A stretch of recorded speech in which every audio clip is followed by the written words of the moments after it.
বন্ধুসকল মই আজি জোৰাপুখুৰী পাৰ্কত আহি গ'লোঁ। বন্ধুসকল ক'লে ইফালে সিফালে চব মানে মায়াজালত মগ্ন হৈ আছে। কিন্তু এটা দুখৰ বিষয় বন্ধুসকল, এইটো চাওক, দাদা অকলে বহি আছে। আপোনাৰ মানে প্ৰিয়জনটো নাই নেকি দাদা? নাই ন?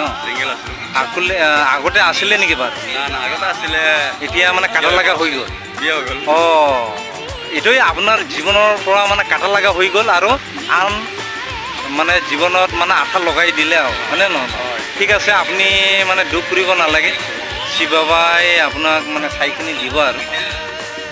এতিয়া ইয়াত জেগাটো ভাল আছে ন দাদা?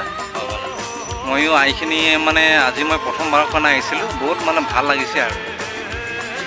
ঠিক আছে, দাদাৰ লগত কথা পাতিও মানে ভাল লাগিছে বন্ধুসকল।